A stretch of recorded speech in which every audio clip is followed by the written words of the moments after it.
criticism for the extent of the loss of life was focused on the Californian and her captain, Stanley Lord. Charles Lightoller.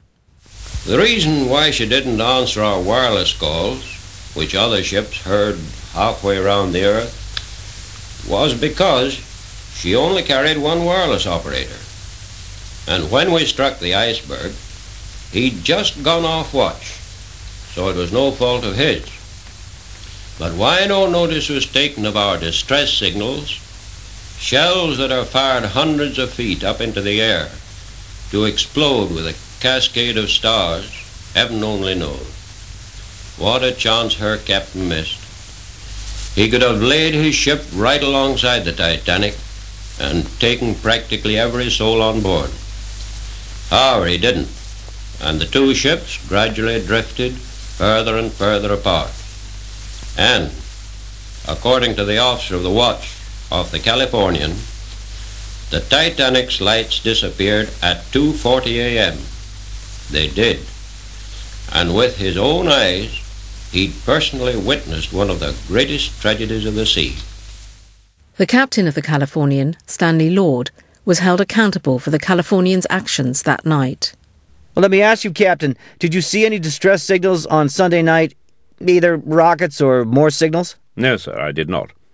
The officer on watch saw some signals, but he said they were not distress signals. They were not distress signals? Not distress signals.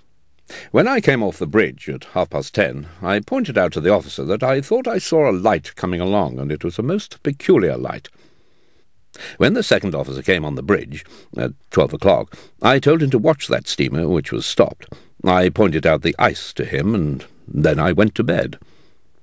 At 1:15, I spoke to the second officer, and he said, "I think she's fired a rocket." He added, "She did not answer the Morse lamp, and she has commenced to go away from us." I said, "Call her up, and let me know at once what her name is." I heard nothing more, and then I went to sleep.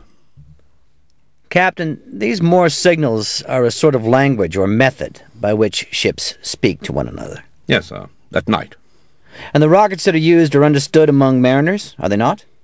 As being distress rockets? Yes. Oh, yes. You never mistake a distress rocket.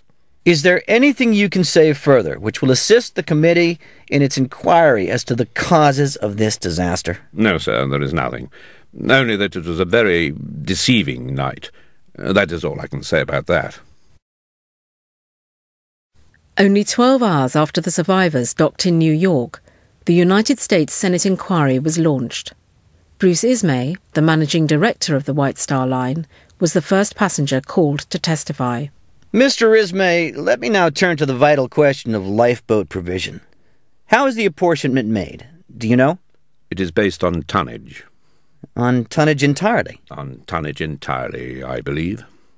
Let me ask you, Mr. Ismay, whether in view of this experience you've just gone through, you would not consider it desirable to have the apportionment of lifeboats based upon passenger capacity rather than tonnage?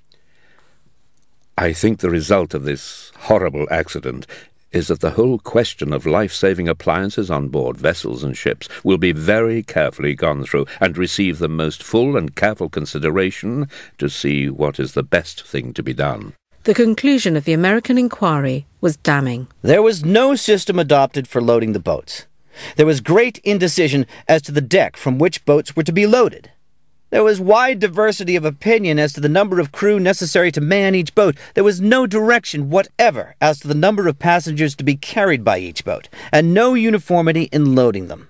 The failure to utilize all lifeboats to their recognized capacity for safety unquestionably resulted in the needless sacrifice of several hundred lives, which might otherwise have been saved.